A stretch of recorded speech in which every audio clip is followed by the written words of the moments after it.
সেই চিন্তায় আশ্চর্য হয়ে গেলেন। কারণ উমর ইসলাম গ্রহণ করার পরে ইসলামের অনেক ফায়দা হয়েছে, কথা হয় না?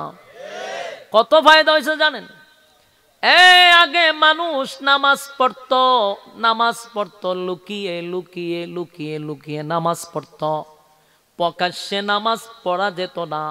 বেঈমানের বাচ্চাগুলি নামাজের মধ্যে সাহাবীদের উপরে আক্রমণ করত, নামাজের মধ্যে নির্যাতন করত। তাই তো প্রকাশ্যে কেউ ভয়ে নামাজ পড়তো না। হযরত ওমর যেদিন কালেমা পড়ল, তাকায়া দেখে মানুষগুলি আল্লাহর হুকুম পালন করে লুকিয়ে লুকিয়ে। হযরত ওমর বলেন, পয়গম্বর, নামাজ দে পড়তেছে আপনার সাহাবীরা, এই নামাজের হুকুম দিছে কে? বলে আল্লাহ। নামাজ পড়াটা কি? বলে ফরজ। ফরজ ইবাদত কেন লুকিয়ে লুকিয়ে পড়বেন গো? কোন কারণে ফরজ নামাজ আপনি লুকিয়ে পড়বেন? আপনার সাহাবীরা কেন লুকিয়ে পড়বে? আল্লাহর নবী বলেন, উমর, এখনো ইসলামের প্রচার প্রসার আমি প্রকাশ্যে করতে পারি না, কারণ আমার সাহাবীদের উপরে তারা নির্যাতনের স্টিম রোলার চাপায়া দেয়। তারা আমার উপরে আক্রমণ করে, আমার সাহাবীদের উপরে আক্রমণ করে। এই জন্য আমি প্রকাশ্যে তাদেরকে নামাজ পড়ার অনুমতি দেই নাই। পড়ুক লুকিয়ে লুকিয়ে, অসুবিধা নাই। হযরত ওমর বলে, হুজুর, এতদিন ওমর কালেমা পড়ে নাই, আজকের থেকে ওমর কালেমা পড়ছে। আপনার একজন সাহাবী, আমার আপনি বক্তব্য দেওয়ার একটা অনুমতি দেন। আল্লাহর নবী অনুমতি দিল। হযরত ওমর তরবারিটা হাতে লইয়া মক্কার অলিতে গলিতে ঘুরে আর বক্তব্য দেয়। এ মক্কাবাসীরা শুন, এতদিন নবীর অনুসারীরা লুকিয়ে লুকিয়ে নামাজ পড়ছে রে, এতদিন আল্লাহর ইবাদত লুকিয়ে লুকিয়ে করছে, আল্লাহর একটা হুকুম লুকিয়ে করছে। আজকের থেকে আমি উমর কালেমা পড়ছি, আমি তোদের সামনে আমি ঘোষণা দিচ্ছি, আজকের পর থেকে আমি নামাজ পড়ব প্রকাশ্যে, সাহাবীরা নামাজ পড়বে প্রকাশ্যে, নবী নামাজ পড়বে প্রকাশ্যে। কেউ যদি বাধা দিতে আসবি, তাহলে জেনে রাখ, তোদের সন্তানগুলিকে যদি তোদের সন্তানগুলিকে যদি এতিম করতে চাস, তাহলে আমি উমরের তরবারের নিচে আয়। ওপেন ঘোষণা দিতেছে, সুবহানাল্লাহ কন্যা। মক্কা নগরীর অলিতে গলিতে দাঁড়ায়া বলে, এ মক্কার লোকেরা শুন, এতদিন লুকিয়ে লুকিয়ে সাহাবীরা নামাজ পড়ছে, আজকের থেকে আমি উমর কালেমা পড়ছি। ওপেন ঘোষণা, আয় আমার তরবারির নিচে আয়। কার সন্তান এতিম করতে চাস আয়, দেখি বেড়া হইলে। কার স্ত্রী বিধবা করতে চাস আয়, আমি উমরের তরবারির নিচে প্রকাশ্যে নামাজ পড়ব। কে বাধা দেয় আমি উমর দেখব। আবু জাহিল আসিন গরের ভিতরে, হে মনে করছে কেডায় রে বক্তব্য দেয়, হেও একটা তরবারি লিয়ে বাড়িছে, বাইরে গেদে উমর আবার দৌড় দেয় গরের ভিতরে ঢুকছে। ওই সব বনাস। আবু জাহিল উমরের দিকে এক দৌড়ে করো, সব বনাস, মাথা ফালাই দিব। কারণ উমরের তরবারি চলে, আগে কথা কয় কম, আগে মারে পরে কথা কয়। উমরের কাছে যাইতে মানুষ ভয় পাইতো। আরো আশ্চর্য শুনেন, উমর যেই রাস্তা দিয়া হাঁটতো, শয়তান ভুলেও এই রাস্তা দিয়া যাইতো না। সুবহানাল্লাহ, এটা সবচেয়ে আশ্চর্য কথা। কারণ শয়তান এমন কোন লোক নাই যার সাথে থাকে না। শয়তান এত মারাত্মক, কিন্তু উমর যদি রাস্তা দিয়ে শয়তান সব বনাস, এই রাস্তা দিয়া তার ডিম বাচ্চা যা আছে এক ফিরে না করে যায়, ভুল হয়ে রাস্তা যাইছে না। যদি উমরের চোখ পইরা জায়গা, শয়তান তো দেখা যায় না, যদি উমরে দেখে কথা কইব কম, আগে মারবো। এই জন্য উমর যে রাস্তা দিয়া যাইতো, শয়তানও যাইতো না। তাই মক্কার মানুষ উমরের এই বক্তব্য শুননা ভয় পাইছে, সর্বনাশ। ইসলামের প্রথম নামাজ প্রকাশ্যে পড়া হয় হযরত উমর ইসলাম গ্রহণ করার কারণে। তাই উমরের সম্মান আর মর্যাদা এটা অনেক উপরে। সুবহানাল্লাহ। আমি শুধু আপনাদেরকে উমরকে একটু চিনা, এরপরে বিচার হইতেছি, ভালো করে উমররে চিনেন, এরপরে বক্তব্য শুনতেন। উমররে আপনারা চিনা দরকার। উমর সাধারণ কোন সাহাবী না, এটা প্রথমে ইয়াদ রাখবেন। এমন আল্লাহর রাসূল নিজে বলছে, আমার পরে কোনো নবী নাই, কোনো রাসূল আসবে না, আমি খাতামান নবিয়্যিন, আমার পরে কোনো নবী রাসূল আল্লাহ দুনিয়ায় পাঠাবে না। যদি পাঠাইত তাহলে উমরকে আল্লাহ নবী বানায়া দিত। তাহলে উমর কেমন একজন ব্যক্তি? উমর ইসলামের জন্য বড় কঠোর। ইসলামের ব্যাপারে উমরের কাছে কোনো ছাড় নাই। উমর এত গরম, এটা ইসলামের জন্য গরম। উমর অন্যায়কে প্রশ্রয় দেয় না। খলিফাতুল মুসলিমিন এমন একজন সাহাবী, যেই উমরের মেজাজ মতো কোরআনের বহু জায়গায় আয়াত নাজিল হইছে। উমর আরো কত সাংঘাতিক, চিন্তা করেন। উমরে যদি কোথাও বাড়ি মারছে তো ভূমিকম্প বন্ধ হয়ে গেছে। সুবহানাল্লাহ, বাড়ি দিয়ে কইবে এটা কিতাব বুঝছেন আপনারা? ভূমিকম্প বুঝুননি, এটা কি কোনো মানুষের হাতে নিয়ন্ত্রণ হয় না আল্লাহর পক্ষ থেকে?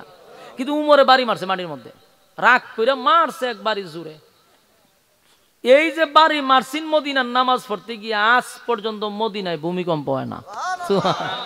এর নাম উমর। কখনো আপনারা জিগান মদিনায়, আমি কয়েকজন শায়েখরে জিজ্ঞাসি যে এই পর্যন্ত ভূমিকম্প হয়েছে নি? না, এটা উমরের আমল থেকে যে বন্ধ হয়েছে, আজও বন্ধ, কিয়ামত পর্যন্ত। কিয়ামতের আগ মুহূর্তে ভূমিকম্প হবে, এর আগে না। ওই দাজ্জাল্লা যখন যাইব আক্রমণ করতো তখন আল্লাহ ভূমিকম্প দিব, কিন্তু এর আগ পর্যন্ত উমরের বাড়িয়ে ভূমিকম্প বন্ধ। সুবহানাল্লাহ, সুবহানাল্লাহ।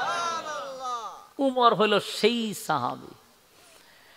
যুবক ভাইরা আমার, আমর ইবনুল আস একজন সাহাবী। উনারে এক জায়গার দায়িত্ব দেওয়া হয়েছে। হ্যাঁ, দায়িত্ব দিছে যে এই জায়গাটা শাসন করবেন আপনি। ওখানকার একজন এমপি ধরতে পারেন, মন্ত্রী ধরতে পারেন, গভর্নর রাখি ওখানকার দেশ চালাইতো। তো ওখানকার মানুষ ছিল কৃষক, তারা কৃষি করে খাইতো। তো কৃষি করতে গেলে কিসের দরকার? ফানি দরকার, কথা কয় না? তো ফানি ছাড়া আপনি কৃষি করবেন কেমনে? আর তখন তো এইরকম না যে অন যে আমরা টিউবওয়েল দিয়ে মেশিন দিয়ে পানি তুললাম, এই সময় কি যুগ আসেননি? এই যুগ না, বৃষ্টির উপরে নির্ভর করতো, নাহলে পাশের কোনো নদীর উপরে নির্ভর করতো। তো তখন একটা নদী ছিল পাশে, এই নীল নদের পানি। এই পানি দিয়া কৃষকরা নিয়ে কৃষি করত। তো এই নদী গেছে শুকাইয়া, অনেকানকার মানুষ আহাকার করতেছে, কিরে আমরা পানি পাবো কই? পানি তো নেই, নদীর পানি নাই। আমর ইবনুল আস এদের কথা শুনতে শুনতে বিরক্ত হইয়া এক পর্যন্ত সিডি লেখছে হজরত উমরের কাছে, যে হজরত, আপনি যে আমার দায়িত্ব দিচ্ছেন এমন এক দেশ, এই দেশের মানুষ কৃষির উপরে নির্ভর করে, কিন্তু বৃষ্টিও নাই, আর নদী একটা শুকাইতে শুকাইতে মাঝখানে ভাড়া মারছে। ও নিয়ে এই নদীর পানি না থাকলে আর কৃষি করবো কেমনে? ও না, আপনি একটা ব্যবস্থা করেন, কোনো একটা ব্যবস্থা করেন। হজরত উমর আসেও নাই, কোনো লোকও ফাড়ায় নাই, শুধু একটা কাগজও লিখে দিছে, রে নীল নদ্যা, তোরে আল্লাহ বানাইছে মানুষের গুলামি করবার লাগিয়া, তুই ফানি দিবি, মানুষের গুলামি করবি, তুই ফানি দাস না কা? তুই যদি উল্টা ফাল্টা করস তা আমি লুক দিয়া তোর পুরা নদী বরাট করলাম। আমি তোর নদী বলতে এখানে আর কিছু থাকবে না, তোর এতটুকু কইয়া দিলাম।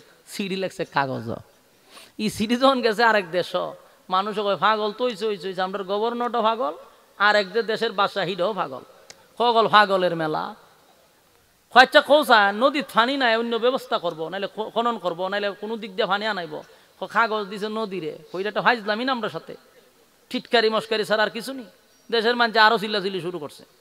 আমর ইবনুল আস কয়ে, রে চিল্লাচিল্লি পরে আগে কাগজটা লইয়া যায়। আমি যেহেতু সিডি দিছে নদীরে, আমি নদীরে সিডিটা দিয়াই। তো মানুষ আরো শুরু করছে আশা আসি, হয় আপনার দেশের গভর্নর বানাইলে আপনাদের আরো বড় পাগল, অগল পাগলের খেলা মেলা, আমরা সাথে টিটকারি করতেছেন। তো উনি কারো কথা না শুনে সিডিটা লইয়া গেছেন নদীর মাঝখানে গে। হয় আমি কিচ্ছু কইতাম না, কাগজটা যেহেতু উমরে দিছে তো উমরই বুঝবো না, কাগজটা নদীর উপরে ফালাইয়া উনি খালি সামনে আগানি শুরু করছে। আমর ইবনুল আস কয়, আমি সিডিটা দিয়া সামনে আগাইতাছি, কতক্ষণ পরে দৌড় শুরু করছি, কারণ আমি দিয়ে আমার পিছনে ভানিয়ে দৌড়ায়। সুবহানাল্লাহ, আরো জোরে কোন আল্লাহু আকবার। তাই আমি দৌড়ি সামনে দিয়া, ভানি দৌড় আমার পিছে দিয়া। এই যে নদী বলল, ওখানকার লোকরে জিজ্ঞাসা করেন নীল নদীর আশেপাশে যারা আছে, এবং বর্তমান বিজ্ঞান বলে যে ওই পানি আজ থেকে 1500 বছর আগে, 1400 বছর আগে যেই পানি ছিল, এখনো সেই পানি 1 ইঞ্চি পানি কোনো দিক দিয়ে বাড়ছে না, কোনো দিক দিয়ে কমছে না। সুবহানাল্লাহ। এর নাম হইল হযরত উমর। সুবহানাল্লাহ বাড়ি দিয়া। খলিফাতুল মুসলিমিন উমর সাধারণ কোন সাহাবী নয়, যার কথা আল্লাহ নিজে শুনতেন। সুবহানাল্লাহ। উমর বড় মারাত্মক একজন সাহাবী। খলিফাতুল মুসলিমিন হযরত উমর নদীর ইশারা করলে পানি দেয়, বাড়ি দিলে ভূমিকম্প বন্ধ হয়। খলিফাতুল মুসলিমিন উমর সাধারণ কোনো ব্যক্তি না। সবচেয়ে বড় আশ্চর্য হলো 21 জায়গায় কোরআনের আয়াত নাজিল হয়েছে উমরের মেজাজ মতো। সুবহানাল্লাহ। উমরের মেজাজ মতো আয়াত নাজিল হয়েছে। এটা আশ্চর্য কেন? কারণ ওহী নাজিল হয় রাসূলের উপরে, কথা হয় না? আল্লাহ যা বুঝেন তা নাজিল করেন, আল্লাহ যেটা ভালো মনে করেন এটাই পাঠান। এটা তো আল্লাহর রাসূলের খেলা। এখানে উমরের কথা কেন? এটি সবচেয়ে বড় আশ্চর্য যে উমর চাইছে এটা হইতো, আল্লাহ এটা ওয়াইছে। এই জন্য উমরের মেজাজ অনুযায়ী প্রায় 21 জায়গায় কোরআনের আয়াতটা নাজিল হইছে। সাধারণ কথা। আর কোন সাহাবীর মেজাজ মতো আয়াত নাজিল হইছে না। হযরত উমর চাইছে তো আল্লাহ পাঠাইছে। সুবহান। মক্কায় এক লোক মারা গেছে। যে মারা গেছে এটা ছিল শয়তান। শয়তানের পুরা খারা জিলকি আছে, মরে গেছে। তো সারা দেশের মানুষ কয় যে আল্লাহ একটা শয়তান মরছে। তার ছেলে রাসূল রে কয় হুজুর আব্বা মারা গেছে। রাসূল কয় আমি কি করতাম? কয় না, আমার একটা শখ হইলো আপনি জানাজাটা পড়াই দিলে, আব্বা তো শয়তানের খারা জিলকি আছিল, কিন্তু জানাজাটা আপনি পড়াই দিলে হয়তো আল্লাহ একটু মাফ টাপ করতে পারে। তা আমি তো আপনার সাহাবী, আমার কথাটা হুজুর রাখেন, আমি আমার দিলে সাক্ষী দেয় আপনি জানাজা পড়লে আমার বাপে মাফ করে দিব। তো রাসূলের তো ভাই দয়া মায়া বেশি। রাসূল কাছে যা, তুই যেহেতু বললি আমি দোয়া করে আমি জানাজা পড়লে আল্লাহ মাফ করে দিব, তাই আল্লাহ যদি মাফ করে তো আমি জানাজা পড়লে অসুবিধা কি? তা রাসূলও তো চায় আমার উম্মতরে মাফ করে দেব। রাসূল কাছে আমি জানাজা পড়াবো। এই খালি ওই যে পড়াবো এ উঠে দৌড় মারছে। কিরে দৌড়স করে? কয় কাজ আছে। এই লোকে গিয়া সারাটা দেশ বাষ্ট করে দিছে। কয়ও আব্বার জানাজা রাসূল পড়াইব। দিছিনি পাবলিসিটিং কইরা সবাইরে শোনাই দিছে। যে হুনে ওই মাথা দাঁত দিয়া কয় এরকম একটা শয়তানের জানাজা রাসূল পড়াইব। এর হারাটা জীবন খালি মানুষের দুশ্মনী করছে, মানুষের বিপদে ফালাইছে, খালি গিরিঙ্গি বাজাইছে। এরকম গিরিঙ্গি বাজ আসেনি আমরা সমাজ, এখানে টেকানো লাগা, এখানে টেকানো লাগা। এরা হলো মুনাফিক। এরা আপনার কাছে খুব ভালো, আপনার কথা শুনে আরেক জাত লেখা লাগাইবো, ওই কথা নিয়ে আপনার দ্বারা দিব, এ খালি কথা আদান ফাদান করতে হতে একটা দরবার লাগাই দেয়। তো এই লোকটাই রকম ছিল, সাহাবীদের মধ্যে দ্বন্দ্ব লাগাইতো এবং অনেক সাহাবী তার জন্য শাহাদাত বরণ করছে। তো এই যে শয়তান এটা সবাই জানে। কিন্তু সারা মদিনায় যখন শুনছে যে এই লোকের জানাজা নবী পড়াবে, সাহাবীরা আশ্চর্য হয়ে গেছে। আবার যে লোক মারা গেছে এর ছাত্র আসেনি 1000, এর ছাত্র কত হাজার। এই সবটি খারা শয়তান, সবটি কি শয়তানের খারাজিল কি। হে যেমন শয়তান আছেন এর ছাত্র হইল 1000, ইডিও শয়তান। হেরা কয় কিরে আমরা নেতার জানাজা মোহাম্মদে পড়াইবো, এটা তো দেখা দরকার। সারাটা জীবন তারে জ্বালাইলাম আর তা বলে আমরা জানাজা পড়াইবো, তাই দেখতে জানাজা। শয়তান হলে জানাজা পড়তে গেছে না দেখতে গেছে? এরা গেছে দেখতো, 1000 গেছে দেখতো। আর মদিনার যারা উনছে তার জানাজা রাসূল পড়াবে, এরা চিন্তা করছে নবী যেহেতু জানাজার মাঠে যাবে তো আমরা যাওয়া দরকার। এটা নবীর শান অনুযায়ী এরা গেছে। খবর গেছে উমরের খানো, উমরে উনে যে এর জানাজা নবী পড়াবে। উমরের গেছে মেজাজ গরম হইয়া, উমরে দৌড়ের উপরে গেছে জানাজার মাঠ। উমরের দারুণ হইলো জানাজাটা আটকাই তুইব, হেড জানাজা নবীর দিয়ে পড়াবেলে দিতাম না। আল্লাহর হাবিব জানাজার মাঠে গেছে, উমর দৌড়াইয়া জানাজার মাঠে গেছে নবীরে নিষেধ করব, কিন্তু কাছে গিয়া উমরের মাথা তাড়ছে যে উনি তো আল্লাহর পয়গম্বর, আমি তো উনারে নিষেধ করতে পারি না, আদেশ করতে পারি না। আমি উমর, পয়গম্বরের নিষেধ করার সাহস নাই, আদেশ করার সাহস নাই। সুবহানাল্লাহ। উমর কত শক্ত এবং কঠোর, কিন্তু নবীর কাছে গেলে নরম, মোমবাতির মতো নরম। গেছে গিয়া সর্বনাশ, আমি যদি নবীর বলি নামাজ পড়ায় না, তাহলে আমি নবীর প্রতি নিষেধ করলাম। আমারে কে অনুমতি দিল নবীরে নিষেধ করা? উমরের মনের ভিতরে এটা আসছে। কিন্তু কলিজা ফাইটটা যাইতেছে যে এইরকম শয়তানের জানাজা নবী পড়াবে, এটাও বরদাস্ত করতে পারতেছি না। তাই হযরত ওমর আসমানের দিকে তাকাইয়া চোখের পানি ছেড়ে কয় আল্লাহ, তোমার নবী না হইলে আমি ঠিকই জানাজায় বাধা দিতাম, খল্লা ফালাইয়া দিতাম, কিন্তু আল্লাহর নবীরে তো আমি নিষেধ করতে পারি না, আদেশও করতে পারি না, উনি আল্লাহর পয়গম্বর। কিন্তু আমি চাই না গো এত বড় শয়তানের জানাজা আপনার পয়গম্বরে পড়াক। আল্লাহ, যেই লোকটা জীবনভর আমার নবীর বিরোধিতা করছে রে, জীবনভর ইসলামের 12টা বাজাইছে, জীবনটা ভর সে দুশ্মনী করছে, নবীর দুশ্মনী, আজকে তার জানাজা আমার নবী পড়াবে, না বরদাস্ত করতে পারি না, নিষেধও করতে পারতেছি না। উমর পাগলের মতো ঘুরতেছে। হঠাৎ করে উমরের মাথায় একটা আয়াত স্মরণ হয়ে গেছে। ওই আয়াতটা স্মরণ হওয়ার পরে উমর এখন জুরে জুরে জুরে জুরে আয়াত পড়া শুরু করছে। উমর চতুর্দিকে ঘুরে আর কয় ইস্তাগফির লাহুম আও লা তাস্তাগফির লাহুম ইন তাস্তাগফির লাহুম 70 মাররাতান ফালান ইয়াগফিরাল্লাহু লাহুম যালিকা বিআন্নাহুম কাফারু বিল্লাহি ওয়া রাসূলিহি ওয়াল্লাহু লা ইয়াহদিল কওমাল ফাসিকিন। এই আয়াতে কারিমা পয়গম্বরের চতুর্দিকে ঘুরে আর আয়াত পড়ে গো। নবীজি যেন আয়াতটা শুনে রে, এই জন্য নবীর চতুর্দিকে ঘুরে আর জুরে জুরে জুরে জুরে হযরত উমর আয়াতটা পড়তেছিল ইস্তাগফির লাহুম আও লা তাস্তাগফির লাহুম। এই আয়াত যখন পড়তেছিল বারবার বারবার আল্লাহর নবী বুঝতে পারছে উমর আমারে কি বুঝাইতে চায়। আল্লাহর নবী বুঝতে পারছে। এবার আল্লাহর নবী বলেন উমর কি বুঝাইতে চাও আমি জানি। এই আয়াতের কোথাও তো আমার আল্লাহ জানাজার নামাজের কথা নিষেধ করে নাই। এই আয়াতে আল্লাহ বলছে মুনাফিকের জন্য যদি আমি নবী 70 বার দোয়া করি আমার আল্লাহ দোয়া কবুল করবে না। কি বুঝলেন? আল্লাহর নবীর দোয়া অথবা বদদোয়া ডাইরেক্ট কবুল, কোনো পর্দা থাকে। কিন্তু আল্লাহ নিজে আয়াত নাজিল করে কয় আপনি নবী যদি 70 বারও দোয়া করেন মুনাফিকের লাগিয়া আপনার দোয়া কবুল করতাম না। নাউজুবিল্লাহ। কান মুনাফিক কত খারাপ, মুনাফিক কত নিকৃষ্ট। কয় আপনার দোয়া 70 বার করলো, মুনাফিকের লাগে দরখাস্ত করলে আমি আপনার এই দোয়া কবুল করব না। তার মানে মুনাফিক সবচেয়ে ঘৃণিত, সবচেয়ে নিকৃষ্ট। আর মুনাফিক কোনো বিধর্মী না, মুনাফিক হয় মুসলমানের মধ্যে। যারা নামে মুসলমান কিন্তু ইসলামের ক্ষতি হয় তার দ্বারা, দিনের ক্ষতি হয়, মানুষের ক্ষতি হয়। যারা এখানকার কথা ওখানে লাগায়, যারা দ্বন্দ্ব লাগায়, সমাজের মধ্যে ফাটল সৃষ্টি করে, যারা মানুষের সামনে ভালো দেখায় কিন্তু পিছন দিক দিয়ে শয়তানের খারাজিলকি, এরা হলো মুনাফিক। আর এরা হবে জাহান্নামের সবচেয়ে নিকৃষ্ট জায়গায়। হযরত উমর যখন আয়াত পড়ে নবী বুঝতে পারছে আয়াতের অর্থ উমর কি বুঝাইতে চায়। কয় উমর রে, জানাজার নামাজ পড়াবো না এমন কথা আয়াতে নাই, কিন্তু আয়াতে আছে আমি 70 বার দোয়া করলেও মুনাফিকের দোয়া কবুল হবে না। উমরের কাছে মেজাজ আরো গরম হইয়া কয় নবী জানে 70 বার দোয়া করলো কবুল হইতো না, কেরের জানাজারা পড়তেছে। কথা ঠিক নেই? এ যে অত খারাপ, এর ব্যাপারে 70 বার দোয়া করলো যায় না, দোয়া কবুলিও না, এখানে হের জানাজারা পড়াবার কি দরকার?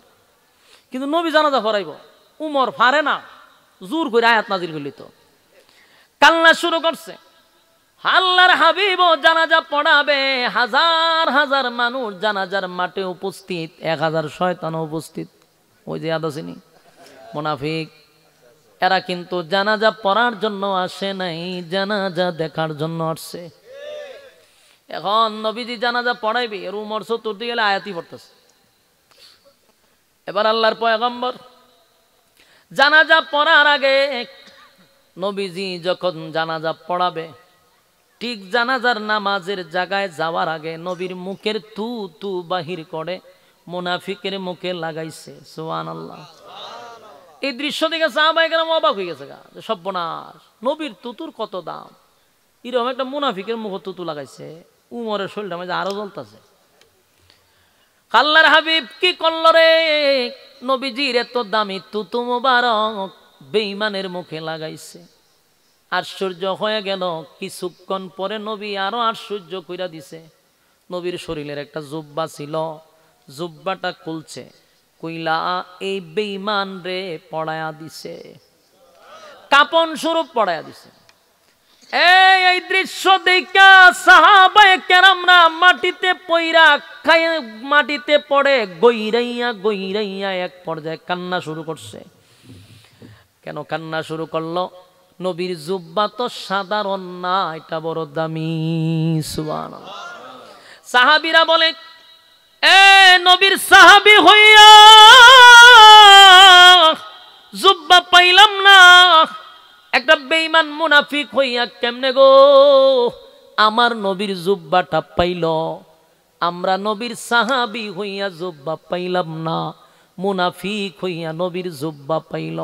কান্নার রোল পড়ে গেছে গোটা জানাজার মাঠে। নবী কামড়া করলো কি, এত দামি জুব্বা একটা মুনাফিক রে কাপন স্বরূপ পড়ায়া দিছে, নবীর মুখের তুথু লাগায়া দিছে। কান্নার রোল পড়ে গেল। হযরত ওমর আশ্চর্য হয়ে গেল, হাই রে, আমি তো ইসলাম জানাজা বন্ধ করার লেগা, এখন নবী তো এর থেকে বেশি আরো এর কইরা দিছে। এখন তো জানাজা ভরাইব বড় কথা না, বড় হইলে জুব্বাও ভরাই দিছে, মুখের তুতুও লাগাই দিছে। ঘটনাটা কিতা? হযরত ওমর পাগল হয়ে গেছে। কিন্তু নবী তখন সবাইকে শান্ত করে বলে, সাহাবীরা রে, শুন আমি কেন তারে তুতু লাগাইলাম, শুন আমি কেন তারে আমার জুব্বাটা খুলে কাপন পড়ায়া দিলাম। এর এক নাম্বার কারণ হলো, বদরের যুদ্ধে আমার অসংখ্য সাহাবীরা শাহাদাত বরণ করছিল, তাদেরকে আমি দাফন করব, শরীরে কাপড় নাই। শাহাদাত বরণ করছে, তাদের শরীরে কাপড় নাই। অনেক সাহাবীরা নিজের জুব্বা খুলে খুলে খুলে খুলে সাহাবীদেরকে কাপন পড়ায়া দিছিল। কিন্তু এর মধ্যে একজন সাহাবী আমার চাচা, এই 7-8 জন যারা শাহাদাত বরণ করছে, এর মধ্যে নবীর চাচা একজন। সবার তো কাপন পড়ায়া দিল, কিন্তু চাচার শরীরে কাপড় নাই। যার তার শরীরের কাপড় নবীর চাচার শরীরে লাগেও না। কেন লাগে না? উনি একটু মোটা, একটু স্বাস্থ্যবান, একটু লম্বা। যার তার জুব্বা তো নবীর চাচার শরীরে লাগে না রে। তখন নবী আশ্চর্য হয়ে গেল, কি করা যায়? পাশেই ছিল ওই যে মুনাফিক যারা মারা গেছে, সে জীবিত ছিল তখন। মুনাফিকরা দেখবেন সব সময় কিন্তু পাশে থাকে, এরা সব সময় ভালো সুরত নিয়ে বসে থাকে, দেখলে বোঝা দেখালে জান্নাত তেলাইম মাইছে। কিন্তু এ কিন্তু শয়তানের খারা জিলকি, কথা ঠিক নেই। মক্কায় গিয়া নাম পালাইছে হাজি, দেশ হয় আগের চেয়ে বড় ফাজি। কিন্তু এটা বোঝা যায় না, বোঝা যায় আল্লামা কি একটা বেশ ধরে। তে হে ওইরকম বেশ ধরে নবীর সামনে দাঁড়াই থাকতো, নবীর মতো ফাগরি লাগাইতো, জুব্বা লাগাই একেবারে বাপ সাপ ধরে খারি থাকতো। কিন্তু এ শয়তান। তা আল্লাহর নবী তাকায়া দেখে সব সাহাবীদের কাপন পরানো শেষ, কিন্তু আমার চাচার কাপন নাই রে। এমন লম্বা মানুষও নাই, মোটা মানুষও নাই। কিন্তু সে দাঁড়ায়া চিন্তা করলো, এখন তো আমার পাঞ্জাবি কুলতুইব, নাহলে তো আমি ধরা খামো। কারণ হে লম্বা ছিল, যে মারা গেছে এ লম্বাও মোটাও। তে বারে বারে এর পাঞ্জাবির পয়সা আর লাশের পয়সা, যে না ই আমার পাঞ্জাবি তো ওনার লাগবোই। ওই বাধ্য হইয়া বিপদ বইরা শরমে পাঞ্জাবিটা খুলছে, কুল্লা নবীর চাচার এটা ভরাই দিচ্ছে। আল্লাহ নবী বলেন, এ সেদিন আমার চাচারে সে নিজের জুব্বা কুলে কাপন পড়ায়া দিছিল, আমি তার কাছে ঋণী ছিলাম। আজকে আমি নবীর জুব্বাটা কুলে তারে পড়ায়া দিয়া আমি নবীর ঋণ থেকে মুক্ত হইলাম। জুরে কোন সুবহান। আমি ঋণ থেকে মুক্ত হইছি। এই ঘটনাগুলি, দৃশ্যগুলি, ওই যে 1000 মুনাফিক আসছিল জানাজা দেখার জন্য, তারা দূরে তাকাইয়া দৃশ্যগুলা দেখছিল। একটা পর্যায়ে 1000 মুনাফিক বলা বলি করতে লাগলো, দেখছো নি যার বিরোধিতা জীবনটা বর আমার নেতায় করলো, যার বিরোধিতা আমরা করলাম, ইসলামের 12টা বাজাইলাম, আর আজকে আমার নেতা মারা গেল, আমার নেতারে জুব্বা পড়ায়া দেয় রে, আমার নেতারে তুতু লাগায়া দেয়। মুহাম্মদের দুশ্মনের প্রতি যদি এত মায়া হয়, মুহাম্মদের বন্ধুর জন্য কত মায়া। 1000 মুনাফিক কয়, আমরা আর কোনোদিন মুহাম্মদের বিরোধিতা করব না। এই লোকের মতো ভালো মানুষ আল্লাহর জমিনে কেউ নাই। মার থেকে দৌড়াইয়া নবীর কাছে গিয়া দাঁড়ায় কয়, নবী গো, অন্যায় করছি, অপরাধ করছি। যেই লোকটা মারা গেছে গো নবী, হে ছিল আমাদের নেতা, সে ছিল আমাদের লিডার, তার নেতৃত্বে ইসলামের 12টা আমরা বাজাইছি। আজকে আপনার আখলাক আর চরিত্র দেখা পাগল হয়ে গেছি। এমন আখলাক আর চরিত্রের লোক আমার জিন্দিগিতে দেখি নাই। আপনি যদি দুশ্মনের প্রতি এত মায়া হয়, আমরা আপনার বন্ধু হতে চাই। জুরে কোন সুবহান। 1000 মুনাফিক বলে, হুজুর কালেমা পড়ায়া দেন, আর আপনার দুশ্মন হতে চাই না গো। আপনার বন্ধু হতে চাই, বন্ধু হতে চাই। 1000 কালেমা পইরা ঈমান আনছে। জুরে কোন সুবহান। বলুন মরছে কয়টা? কথা কয় না। মরছে একজন, কালেমা পড়ছে কয়জন? 1000 কালেমা পড়ছে, মরছে একজন, কালেমা পড়ছে 1000। ইসলামের লাভ না লস? এই দৃশ্য দেখে সাহাবায়ে কেরামরা খুশি, কিন্তু উমরের মন এখনো খুশি হয় নাই। উমরের সিদ্ধান্ত হলো, তার ছাত্ররা যদি কয় হে মুনাফিক, এর কারণে ইসলামের ক্ষতি হয়েছে, এত কিছু জানার পরেও নবী কেন তার জানাজাটাই পড়াবে? কিন্তু জানাজা আটকাইতে পারলো না। আল্লাহর পয়গম্বর সাহাবায়ে কেরামদেরকে লইয়া জানাজা শুরু করে দিছে। জানাজা কমপ্লিট হয়ে গেছে। জানাজা তো আর আটকানো সম্ভব হলো না। কিন্তু উমর পারাক্রান্ত মন নিয়া একা একা একটা জায়গায় বৈশা রইছে, মনটা বড় খারাপ। সবাই জানাজা শেষ, যার যার চলে গেছে। নবীজি এবার লাশের পিছনে পিছনে হাঁটতে হাঁটতে কবরের দিকে যায়। হযরত উমর দৃশ্যটা দেখা বসার থেকে দাঁড়ায় গেছে। দাঁড়াইয়া এবার উমর আর সহ্য করতে পারল না, ডাক দিয়া বলে, মালিক, এতক্ষণ আপনার পয়গম্বর আমারে বলছে জানাজার কথা কোরআনে নাই, জানাজার নামাজের নিষেধ কোরআনে নাই, মেনে নিলাম, জানাজা আপনার বন্ধু পড়াইল, কিন্তু আপনি তো স্পষ্ট বলছেন মুনাফিকের জন্য দোয়া কবুল হবে না। 70 বার দোয়া করলেও আপনার বন্ধু মুনাফিকের কবরও কেন যায়? সেখানে গিয়েই তো আপনার বন্ধু দোয়া করবে, দোয়া না আপনি নিষেধ করলেন। নিষেধ করার পরে আপনার বন্ধু কেন মুনাজাতের জন্য যায়? আমি উমর বরদাস্ত করতে পারি না। হে মালিক, আপনি না বললেন ইস্তাগফির লাহুম আও লা তাস্তাগফির লাহুম, ইন তাস্তাগফির লাহুম 70 মাররাতান ফালান ইয়াগফিরাল্লাহু লাহুম, যালিকা বিআন্নাহুম কাফারু বিল্লাহি ওয়া রাসূলিহি ওয়াল্লাহু লা ইয়াহদিল কওমাল ফাসিকিন। যারা আপনার সঙ্গে দুশমনি করছে, আপনার নবীর সঙ্গে দুশমনি করছে, তাদের জন্য দোয়া করলে 70 বার করলেও কাম হবে না। এই কথা বলার পর আপনার নবী কেন কবরে গেল? কবরে যাওয়ার মানে হলো কাফন দাফন শেষ হলে পড়ে আপনার নবী দোয়া করবে। আমি ওমর এটা তো বরদাস্ত করতে পারি না। এতক্ষণ না হয় জানাজা নিষেধ কোরআনের কোনো আয়াতে নাই, কিন্তু মুনাফিকের দোয়া তো নিষেধ আছে। আপনার নবী কেন গো মুনাফিকের জানাজা পড়ার পরে কবরে গেল? খবরে কেন গেছে? দোয়া করবার লাগে না? তো দোয়া না নিষেধ করছে। হযরত ওমর আসমানের দিকে তাকায়া বলে, মালিক, আমি নিষেধ করতে পারবো না। আল্লাহর পয়গম্বরকে নিষেধ করা যায় না, আদেশ করা যায় না, তাই আমিও নবীর কাছে যাইতে পারলাম না। আল্লাহ, আমি সহ্য করতে পারি না। নবীজি যখন মুনাফিকরে কবর দিল, মাটি দিল, সব কমপ্লিট। এবার আল্লাহর নবী দোয়া করবে, 2টা হাত উত্তোলন করবে। নবী যেই মাত্র হাত তুলবে, ঠিক ওই সময় নবীর সামনে জিবরাইল হাজির। জিবরাইল নবীর সামনে হাজির। আল্লাহর নবীর সামনে জিবরাইল কয়, পয়গম্বর হাত লামান, দোয়া করবেন পড়ে, আগে শুনেন আমার আল্লাহ কি বলছে। হাত লামান গো নবী,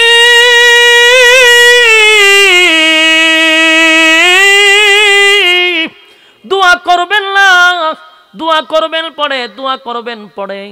আপনার উমরের সিদ্ধান্তটা আমার আল্লাহর কাছে বড় পছন্দ। একটা জবান বন্ধ রাখবেন, আল্লাহু আকবার। আরো জোরে বলেন আল্লাহু আকবার। ইমানের আওয়াজ দিয়া বলেন আল্লাহু আকবার। এখন বুঝতেছেন উমর কারে কয়? আল্লাহ নিজেই জিব্রাইল পাঠাইয়া, জিব্রাইল নিজে কয় আপনার উমরের সিদ্ধান্তটাই আল্লাহর কাছে পছন্দ, উমরের সিদ্ধান্তটাই চূড়ান্ত হয়েছে। জোরে কোন সুবহান। এবার জিব্রাইল বলেন, হুজুর আমার আল্লাহ আয়াত নাজিল করছে, আয়াত নাজিল করছে, আয়াত নাজিল করছে। উমরের বক্তব্যের উপর আয়াত নাজিল হয়ে গেছে, উমরের মেজাজ মতো আয়াত নাজিল হয়ে গেছে। উমর যা চাইছে আল্লাহ তা পাঠাইছে। ওগো নবীজি আয়াতটা শোনায়া দেই। এখন যে আয়াত নাজিল হইল, আল্লাহ বলেন ওয়ালা তুসাল্লি আলা আহাদিম মিনহুম মাতা আবাদা ওয়ালা তাকুম আলা কবরি। আল্লাহ বলেন ওয়ালা তুসাল্লি, পয়গম্বর ভবিষ্যতে, আগামীতে, নেক্সট টাইমে, পরবর্তী সময় আর কোনোদিন মুনাফিকের জানাজা আপনি পড়তে পারবেন না। সুবহানাল্লাহ বলেন। উমর কি চাইছিল? মুনাফিকের জানাজা যেন না হয় গো। কিন্তু নবী বলছে মুনাফিকের জানাজা নিষেধ, এমন কোন আয়াত নাজিল হয় না, তাই আমি পড়াবো। আল্লাহ কয় উমরের কথাটাই আমার ভালো লাগছে, উমরের সিদ্ধান্তটাই চূড়ান্ত সিদ্ধান্ত। অগনবীজি আজকের পর থেকে ওয়ালা তুসাল্লি আলা হাদিম মিনহুম মাতা আবাদা ওয়ালা তাকুম আলা কবরি, আজকের পর থেকে আর কোনো দিন আপনি মুনাফিকের জানাজা পড়তে পারবেন না। মুনাফিকের জানাজা পড়বেন না, পড়বেন না, পড়তে পারবেন না। এখানেই শেষ না। ওয়ালা তুসাল্লি আলা আহাদিম মিনহুম মাতা আবাদা ওয়ালা তাকুম আলা কবরি। আল্লাহ কয় শুধু জানাজা নয় গো, কবরের সামনে দাঁড়াইয়া আপনি নবী কোনোদিন মুনাজাত করতে পারবেন না মুনাফিকের জন্য। জানাজা শুধু নয়, মুনাফিকের কবরের সামনে দাঁড়াইয়া মুনাজাত করতে পারবেন না।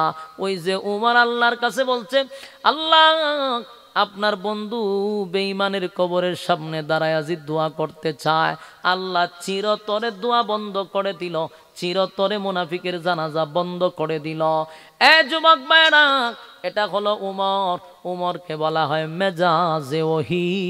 আর এই আয়াত থেকে আরেকটা শিক্ষা আছে, কিয়ামত পর্যন্ত যত মুনাফিক মারা যাবে, উম্মতি মুহাম্মদীর দায়িত্ব হলো কোন মুনাফিকের জানাজায় কোনো মুসলমান যেতে পারবে না।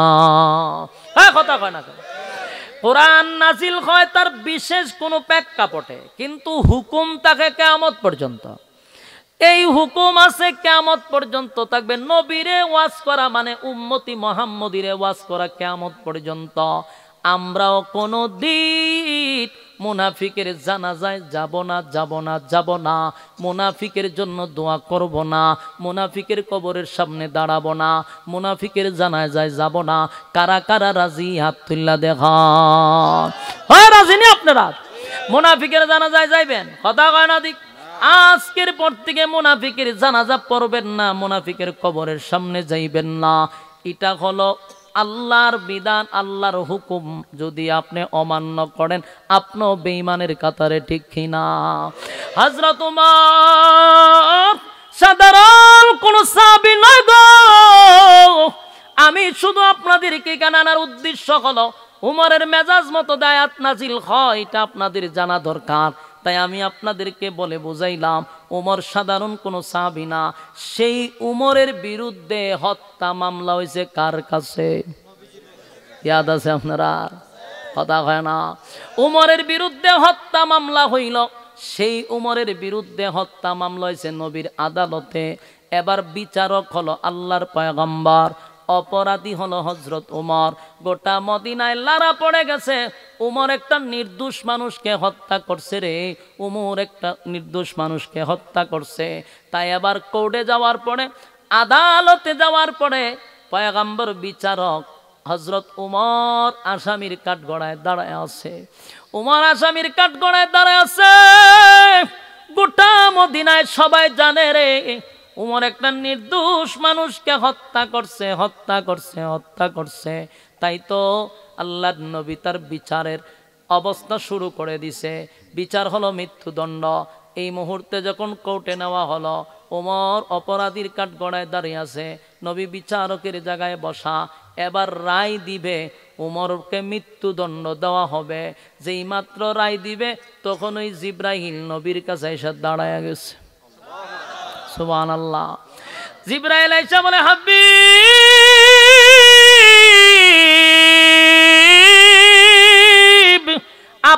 হলেন বিচারক, উমর হলো আসামি। মাঝখানে দরকার কি? উকিল দরকার, কথা হয় না? একজন ব্যারিস্টারের দরকার। আপনি যেহেতু বিচারক, উমর হলো আসামি, একজন উকিলের দরকার। তাই আল্লাহ বলেন এই মামলা আল্লাহ নিজেই লড়বেন। আল্লাহ উমরের পক্ষে উকিল হইয়া মামলা লড়বে। সুবহান। আরো জোরে বলেন আল্লাহু আকবার, আরো জোরে বলেন আল্লাহু আকবার। এই ইমানের আওয়াজ দিয়ে বলেন আল্লাহু আকবার। উমর সাধারণ কোন সাহাবী নয় গো, আল্লাহর নবী বিচারক। আর আল্লাহ কয় আমি নিজে উকিল, উমরের মামলা আমি আল্লাহ লড়ব। আপনি বিচারক, আমি আল্লাহ উকিল, আবার মামলা লড়ি। বলুন আল্লাহ যদি উকিল হইয়া মামলা লড়ে, এই মামলা কি উমর হারবে? কথা হয় না? আল্লাহ তখন এই ঘটনারে কেন্দ্র করে উমরকে যখন নবী রায় দিবে মৃত্যুদণ্ড, আল্লাহ এই মুহূর্তে উকিল হইয়া আয়াত নাজিল করে সূরা নিসার 65 নম্বর আয়াত। এতক্ষণে বুঝছেন আয়াত কেন নাজিল হয়েছে? কথা কয় না? শুরুতেই বলছি আয়াতটা কেন নাজিল হলো, কোন কারণে নাজিল হলো, শুধু কারণটাই ওয়াজ করব। এই 65 নম্বর আয়াত সূরা নিসার 65 নম্বর আয়াত এই কোর্টে নাজিল হয়। আল্লাহ তখন বলেন ফালা ওয়া রাব্বিকা লা ইউমিনুনা হাত্তা ইউহাক্কিমুকা ফীমা শাজারা বাইনাহুম সুম্মা লা ইয়াজিদু ফি আনফুসিহিম হারাজাম মিম্মা قضيت ويسلموا تسليما। এই আয়াতে কারিমা নাজিল হয় আল্লাহ স্পষ্ট ঘোষণা দেয় ফালা ওয়া রাব্বিকা, ফালা ওয়া রাব্বিকা। আল্লাহ এই আয়াতের শুরুতে কসম করে ফালা ওয়া রাব্বিকা, আপনার রবের কসম, আপনার রবের কসম। আল্লাহ নবীরে বলে পয়গম্বর আপনার রবের কসম, আপনার উমর কোন নির্দোষ মানুষকে হত্যা করে নাই, উমর একটা দোষী মানুষকে হত্যা করছে। সারা মদিনায় জানে গো আমার নবীর সাহাবী হযরত উমর একটা নির্দোষ মানুষকে হত্যা করছে। কিন্তু আল্লাহ আয়াত নাজিল করে কসম করে বলে ফালা ওয়া রাব্বিকা, আপনার রবের কসম, আপনার উমর কোন নির্দোষ মানুষকে হত্যা করে নাই। উমর যারে মারছে একটা দোষী মানুষরে মারছে। এবার আল্লাহ বলেন ফালা ওয়া রাব্বিকা লা ইউমিনুনা হাত্তা ইউহাক্কিমুকা ফীমা শাজারা বাইনাহুম সুম্মা লা ইয়াজিদু ফি আনফুসিহিম হারাজাম মিম্মা কাদাইতা ওয়া ইউসাল্লিমু তাসলিমা। আপনার সামনে যেই লোকটার আপনি বিচার করবেন সবাই জানে লোকটা নির্দোষ, উমর হত্যা করছে। আমি আল্লাহ কসম কইরা কই ফালা ওয়া রাব্বিকা, এই লোকটা আল্লাহ আপনার রবের কসম করে বলি লোকটা নির্দোষ ছিল না। যেই লোকটা নিজের দাবি করে ইমানদার, যেই লোকটা নিজের সমাজের মানুষের কাছে পরিচয় দেয় আমি একজন মুসলমান, আমি একজন ইমানদার, আমি একজন আল্লাহওয়ালা, কিন্তু যার চেহারার দিকে তাকাইলে বোঝা যায় একজন মুসলমান, মাথায় টুপি, মুখে দাড়ি, পাঞ্জাবি, পাগড়ি, সর্বদিক দিয়ে একজন ফেরেশতা, ঠিক নেই? এমন একজন ব্যক্তি নিজের দাবি করে মুসলমান, কিন্তু এই লোকটার কাছে আপনি নবীর বিচার পছন্দ হয় না, আপনার তরিকায় চলতে ভালো লাগে না, আমি আল্লাহর হুকুম পালন করতে ভালো লাগে না। এরা সমাজে পরিচয় দেয় মুসলমান, কিন্তু আমি আল্লাহর আদালতে তারা মুসলমান না, তারা হলো মুনাফিক। কথা হয় না? যুবক ভাই, এটা শুধু 1400 বছর আগের ঘটনাকে কেন্দ্র করে বলে নাই, সমাজে এমন মুনাফিক যুগে যুগে আছে না নাই? দেখবেন টুপি আছে, দাড়ি আছে, পাগড়ি আছে, জাম্মা আছে, সব আছে, কিন্তু আল্লাহর হুকুম ভালো লাগে না, নবীর তরিকায় চলতে ভালো লাগে না। আল্লাহর হুকুম হলো সুদ খাওয়া যাবে না, সে সুদ খায়, তার মানে আল্লাহর হুকুম ভালো লাগে না। আল্লাহর হুকুম হলো 5 ওয়াক্ত নামাজ পড়া, সে নামাজ পড়ে না, আল্লাহর হুকুম সে পালন করতে চায় না। এইভাবে শত শত হুকুম আছে, তার মানে তার ভালো লাগে না, নবীর তরিকায় চলতে ভালো লাগে না, সেটাও একটা মুনাফিক। কারণ তোর যেহেতু ভালো লাগে না, সমাজের মানুষের সামনে মুসলমান কেন দাবি করবি? মুসলমান দাবি করলে আল্লাহর হুকুম পালন কর, মুসলমান দাবি করলে নবীর তরিকায় মেনে চল। আল্লাহ বলেন ফালা ওয়া রাব্বিকা, আপনার রবের কসম, যেই লোকটা মানুষের সামনে বলছে একজন ইমানদার, সে আসলেই কোনো ইমানদার ছিল না, সে ছিল একটা টাটকা শয়তান। মানুষের সামনে বলতো ইমানদার, মূলত সে কোনো মুসলমান ছিল না, সে ছিল একটা মুনাফিক। কথা কয় না? এমন মুনাফিক আমাদের সমাজে আছে না নাই? কথা কয় না? সমাজের এমন মুনাফিক আমাদের গ্রামে গঞ্জে শহরে বন্দরে সব জায়গায় আছে। নিজের দাবি করে মুসলমান, আল্লাহর হুকুম নাই, নবীর তরিকা নাই, এমন মানুষ আছে না নাই? এমন মানুষ থেকে বাঁচার দরকার আছে না নাই? এমন মানুষ থেকে বাঁচতে হলে জ্ঞান জানতে হবে, এলেম শিখতে হবে। এলেম জানতে হলে এমন মাহফিল প্রত্যেক বছর হইতো। কারা কারা চায়? আব্দুল্লাহ খান সবাই চান? আতলামায়ান একটা পরীক্ষা করতে হইব। সবাই কিটা চান অন্তর থেকে? এটা কিন্তু মুখ দিয়া না, অন্তর থেকে কন চান। তাহলে পরীক্ষা করতাম নি? বিসমিল্লাহ কন, ফকটে আড্ডু খান। যার যতটুক সামর্থ্য আছে, যতটুক সামর্থ্য আছে বাইর করবেন। আর 500 1000 করে নগদ আমার কাছে লইয়া, 500 1000 করে নগদ। নগদ বলে হুজুর এরা মাহফিল করে সব একলা নিত করে, আমরা শরীক হমো। এরা কেন একটা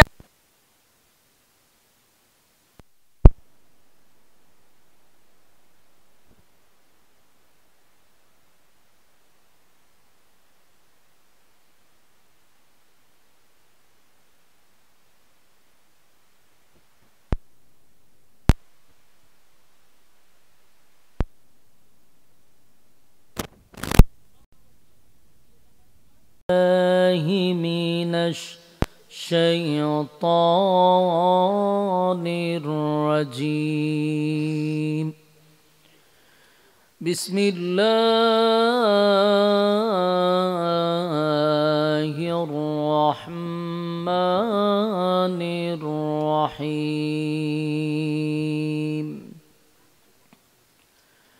فلا وربك لا يؤمنون حتى يحكموك فيما شجر بينهم ثم لا يجدوا في أنفسهم حرجا مما قضيت ويسلموا تسليما. صدق الله العظيم. দুরূদ শরীফ পড়েন। اللهم صل على محمد وعلى آل محمد كما صليت على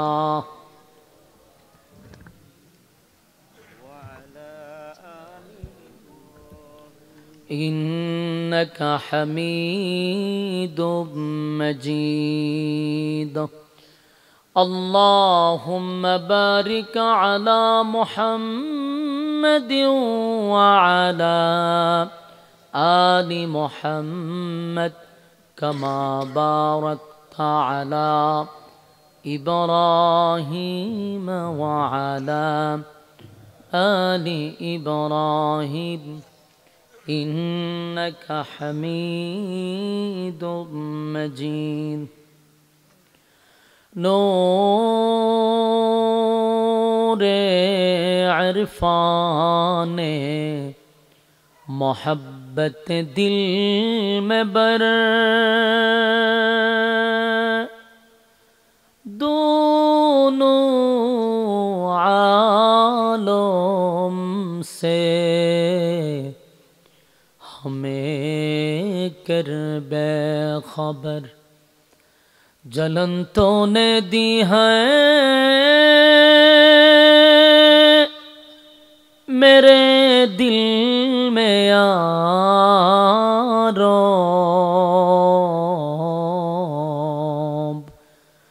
جلن کی दवा अब फिला दे खुदाया सारे दुनिया तय किया मैं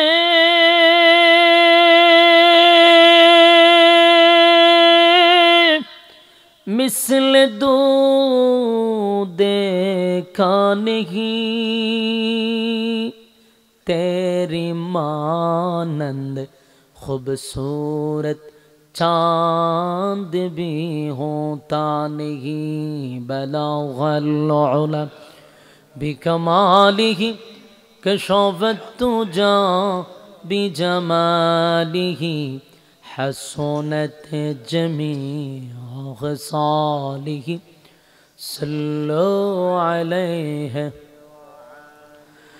ज़िकीर बातिल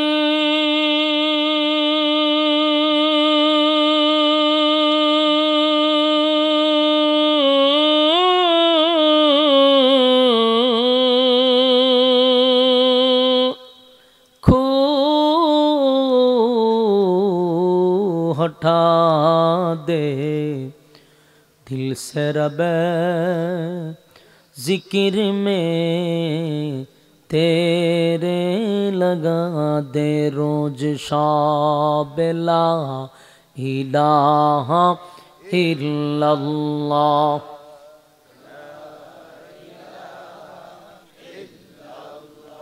जोड़े ला इलाहा इल्लल्लाह ला इलाहा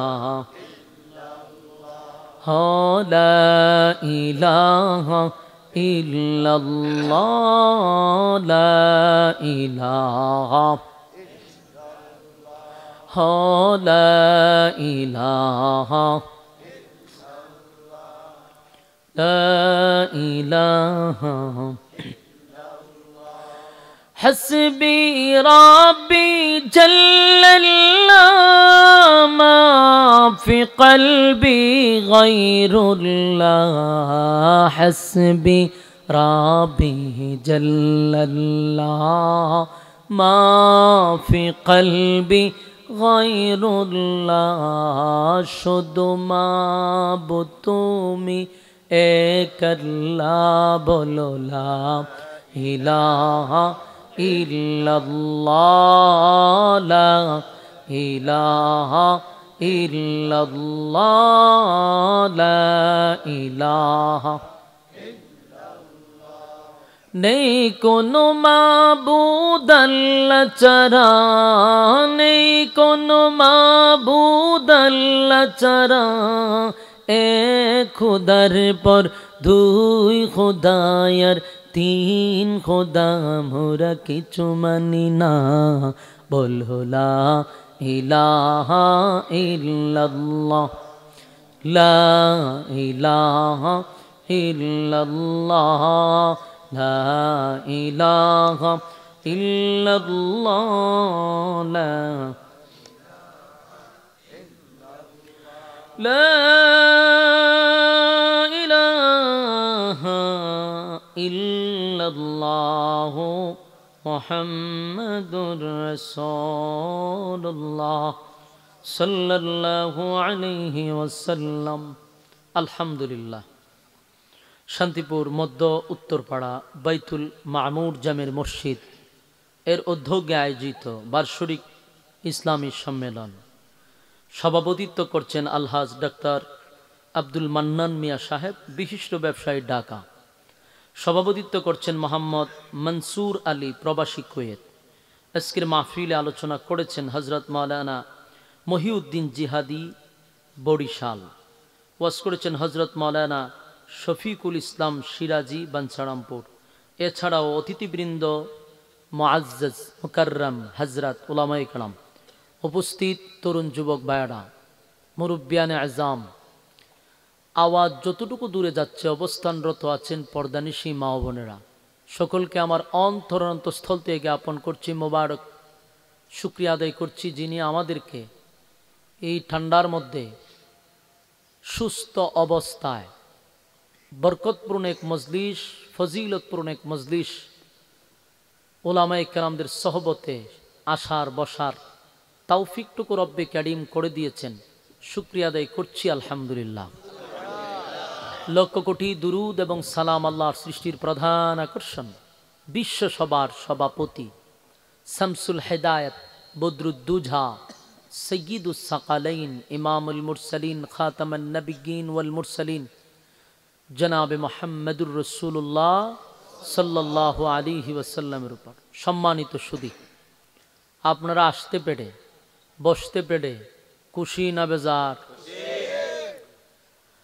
এখন পর্যন্ত যারা রাস্তাঘাটে দোকানপাটে অনর্থক অপ্রয়োজনীয় সময় নষ্ট করতেছেন, বিনয়ের সাথে বলবো প্যান্ডেলের ভিতরে চলে আসুন। কারণ এখানে যতক্ষণ বসা থাকবেন গুনাহ না হওয়াটাই সম্ভব। প্যান্ডেলের বাহিরে গেলে গুনাহ হওয়াটা সম্ভব। তাই গুনাহ এক মুক্ত পরিবেশে আমরা বসতে পারছি, খুশি না বেজার? আল্লাহর রাসূল বলেন, নাজালাত আলাইহিমুস সাকিনা, যতক্ষণ তোমরা দ্বীনি মজলিসে বসা থাকবা ততক্ষণ উপর থেকে সাকিনা রহমত নাজিল হবে। তাই আমরা এই নিয়ামত থেকে যেন বঞ্চিত না হই। রাস্তাঘাটে গল্প বন্ধ করে আমরা প্যান্ডেলে চলে আসি। আচ্ছা বলুন, আগামী কাল পর্যন্ত যদি বেঁচে থাকি, যদি আমরা না মরি, তাহলে কিন্তু আমাদের আড্ডা মারার সময় আছে। আমরা গল্প করতে পারবো, সময় অপচয় করতে পারবো যদি বাচ্চা থাকি। কিন্তু আগামীকালকে বেঁচে থাকলেও এই মাহফিলও কি আর বসতে পারবেন? তাহলে যারা রাস্তাঘাটের দোকানপাটে অনর্থক সময় নষ্ট করতেছেন, তাদের কাছে প্রশ্ন হলো, বেঁচে থাকলেও মাহফিল পাবেন না, বেঁচে থাকলে গল্প করতে পারবেন। তাই এখানে গুরুত্ব দেওয়া দরকার। আমিও হবিগঞ্জ থেকে আইসা আপনাদের এখানে আগামীকালকে বয়ানও করব না, কমিটিও আপনাদের জন্য প্যান্ডেল রাখবে না। তাই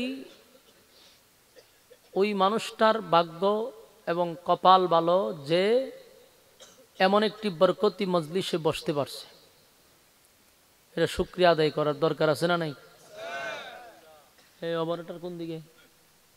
লড়াইয়ের না, সাউন্ড ঠিক আছে, কমাইবেনও না বাড়াইবেনও না, ঠিক আছে, লড়াইয়ের না। তাহলে আমরা যারা রাস্তাঘাটে আসি চলে আসেন। আপনাদের উপস্থিতি দেখে আমি নিজেও আশ্চর্য হয়েছি।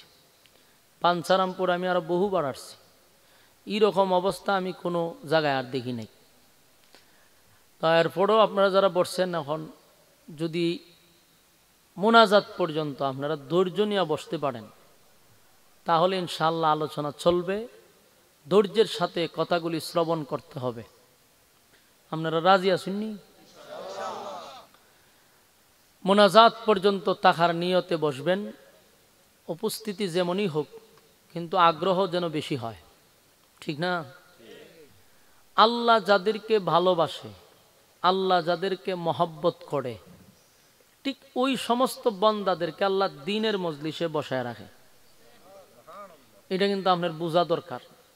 আপনার যারা এখানে বসছেন, আল্লাহ যদি ভালো না বাসতো, তাহলে এমন মজলিস আপনাকে বসায় রাখতো না, আপনারা গল্পতে রাখতো, আড্ডাতে রাখতো। যেহেতু আল্লাহ ভালোবাসে, এই জন্য আপনারা এইখানে বসায় রাখছে। এই জন্য নিজে নিজে বসে শুকরিয়া আদায় করেন। তো এখানে যে বসছেন, শয়তানে কিন্তু আপনারা একটু গুতাইব। শয়তান কোনো সময় চায় না যে আপনার আমল নামায় দুই একটা নেকি জমা হোক। সে আপনাকে বিভিন্ন ওসওয়াসা দিবে, দিয়ে আপনাকে উঠানোর চেষ্টা করবে। যখনই উঠবেন বুঝবেন যে আমার উপরে শয়তানে বর করছে। কথা কান ঠিক নেই? নাহলে আপনি উঠতেন কা? আর কোরআন এমন একটি গ্রন্থ, যার আওয়াজ শুনলে কোনো মুমিন বান্দা ঘরে বসে থাকতে পারে না। আমি কথাটা কি ভুল কইছি? তা আপনারা যদি চুপ করে বসে রয়েছেন, যার ভিতরে ইমান আছে, ইমানি জজবা আছে, এই লোকটা কোরআনের কথা শুনলে কি ঘরে বসে থাকে? সে তো চলে আসার কথা। তাহলে যারা আসছেন, ইমানি জজবা আপনাদেরই আছে। আপনারা যারা সাপ ধরে, এরা কি কন? সাপুড়ি। সাপুড়িয়ায় যখন কোনো সাপ ধরে, তখন দেখবেন একটা বাঁশি বাজায়। বাঁশিটার নাম হলো বিন বাঁশি। এটা কতক্ষণ বাজাইলে পড়ে তো এই বাঁশির সুর যখন সাপের কানে যায় আর সাপ যখন বিষাক্ত হয়, কোনো বিষাক্ত সাপ এই সুর শুনলে গর্তে থাকতে পারে না, এক গর্তের থেকে বাইরে আসে। এই জন্য সাপুরিয়ায় বাঁশি বাজায়। তো এক সাপুরিয়ায় এক গর্তের কাছে গিয়া দাঁড়াইছে, দাঁড়াইয়া ইচ্ছা মতো বাঁশি বাজাইতেছে, কিন্তু সাপ তো আসে না। হের গেছে মেজাজ গরমিয়া, কিরে সাপের গর্ত আছে, বাঁশিও বাজাইতেছি, সাপ আসে না কা। রাগের মাথায় একটা কুদাল লইছে, লইয়া গর্ত খনন করছে, কইরা গর্তের ভিতরে গিয়া দেখে 2 সাপ বসে রয়েছে। এখন গর্তের থেকে 2 সাপ দেখিয়া সাপুরিয়া হাসি মারছে। তো একজনে জিগা হাসস করে, কয় কিয়ামত পর্যন্ত বাঁশি বাজাইলেও এই সাপ বাড়িত না। কারণ কি তা? কারণ হইল একটা হইল দুরা আর একটা হইল মাইটা দুরা। এই 2 সাপরে যদি কিয়ামত পর্যন্ত বাঁশি বাজায় বাহির হবে না। কেন? বিষ নাই। জোরে কন, কি নাই? বিষ নাই, বাঁশির সুরে কাজ করে না। কতক্ষণ ঠিক নেই? ঠিক তেমনি ভাবে ইমানদার যেই ব্যক্তি, যার ভিতরে ইমানি জজবা আছে, সে কোনোদিন কোরআনের সুর শুনলে ঘরে বসে থাকতে পারে না। আবার অনেক মানুষ কোরআনের কথা শুই না ঘরে চুপ করে বসে থাকে, লড়েও না। বুঝতে হবে এদের ভিতরে ইমানি বিষ নাই। বাস্তব না অবাস্তব? আপনারা যারা বসছেন আপনার ভিতরে বিষ আছে। এই জন্য মোনাজাত পর্যন্ত বসা দরকার। রাস্তা ঘাটে, দোকান পাটে, বাড়িতে অনর্থক সময় নষ্ট করতেছেন। বছরে একবার এই যুবকরা অক্লান্ত পরিশ্রম করে দিনকে রাত করে একটা আয়োজন করছে। আমি মনে করি এলাকার মানুষ যুবকদেরকে সাধুবাদ জানানো দরকার। এরা চাইলে গানের কনসার্টও করতে পারত, কিন্তু এরা এগুলা না কইরা উলামায়ে কেরামদেরকে ইনভাইট করে আনছে। উদ্দেশ্যটা কি?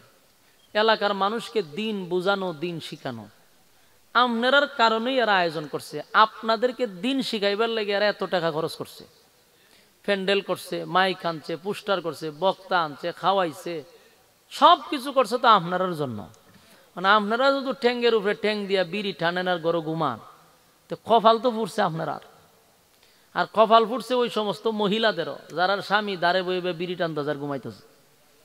ওই মহিলাদেরও দরকার বলে হারাটা জীবনে ঘুমাইছ, বিড়িও টানছ, অন মাহফিল হইতেছে দৌড় দৌ, টুপি একটা লইয়া দৌড় দৌ। ঘর থেকে বাইক ঘিরে দেওয়ার দরকার আছে মহিলারা, ঠিক নেই? একটা পুরুষ যাতে গড় না থাকতে পারে। এখানে যতগুলা পুরুষ বসছে যাদের বউ আছে, আর বউগুলো দিনদার, কারণ জামাইরে ভাড়াইছে ও আজুনবার লেগে। এই জন্য যাদের স্বামীরা ঘরে আছে, বউরা আন্দোলন করে করতে বাইরে দেন, বলে হারাটা জীবনে ঘুমা, অনকে একটু আজুন নান। আলহামদুলিল্লাহ 2-1 জনরে বউ ভাড়াইছে, মোটামুটি 4-5 জনায় ঢুকছে। আর বউ বালা, বউডি বালা, কই উজুরে যখন কইছে তে আন্দোলন শুরু করে দেই। আল্লাহ আমাদের মা বোনদেরকে হায়াত দান করুক, আমিন। এখন আপনারা মুনাজাত পর্যন্ত কারা কারা ওয়াজ শুনবেন হাত তুলে দেখান চান দিকে লই। এই ফিসের চাচা চাদরের ভিত্তি কিন্তু 8টা ঢুকাই তো রাখছেন, বাইর করছেন না। এত উদ্দেশ্য আপনার লক্ষণ বালা না। মুরব্বী ফিসে চায়া দেখে কেডা কয় হাত তুলেন, আমি কিন্তু সব দেখি। ওয়াদা করেন বলে আমরা মুনাজাত পর্যন্ত আছি। কিছুটি আতলামায়া হইতে যে আমরা আছি, হাত উড়ান। একটু সময় এত দুঃখ পান নেই খন বলে আমরা মুনাজাত পর্যন্ত থাকবো ইনশাআল্লাহ। থেকে পাক্কা নিয়ত ইনশাআল্লাহ। ওই যে আরো 2-1 জনে ফাটাইছে, বউ বউ বইয়ে যাও, মাশাআল্লাহ ওয়াজে কাজ হইছে। আরো আইব, আরো আইব। বউরা খালি কর্মসূচি শুরু করছে, একটু পরে দেখবেন প্যান্ডেল বেড়ে গেছে গা। আল্লাহ তৌফিক দান করুক, আমিন। সম্মানিত সুধী, আমি আপনাদের সামনে সূরা নিসা এর 65 নম্বর আয়াত তেলাওয়াত করছি। এই আয়াতটাকে সামনে রেখে এই আয়াতের ভিতর থেকে আমি আপনাদের সামনে উপস্থাপন করার চেষ্টা করব। আল্লাহ তৌফিক দান করুক, আমিন। এবং যতক্ষণ কথা হবে এটা যেন কোরআন থেকে হয়। কোথা থেকে? আপনারা কি গভীর রাত পর্যন্ত আরামের ঘুম হারাম করে আইছেন গিচ্ছা শুনবার লাগিয়া, গান শুনবার লাগিয়া, নাচানাচি দেখবার লাগিয়া? তাহলে ঘুম হারাম করছেন কোরআনের কিছু কথা শোনার জন্য। আপনারাও মনোযোগ দিয়ে শুনবেন, আমিও কোরআন থেকে কথা বলার চেষ্টা করব ইনশাআল্লাহ। প্রথম আসুন আমরা যে তেলাওয়াতটা করছি, যে আয়াত সূরা নিসার 65 নম্বর আয়াত, এই আয়াতটা কেন নাজিল হলো, নাজিলের কারণটা কি, কোন প্রেক্ষাপটে, কোন ঘটনাকে কেন্দ্র করে, কিসের উপরে ভিত্তি করে আল্লাহ সূরাটা নাজিল করলেন, 65 নম্বর আয়াতটা কেন নাজিল করলেন, এই বিষয়টা আমাদের জানা দরকার। তাইলে সামনের আলোচনা বুঝা আমাদের জন্য সহজ হবে, ঠিক না?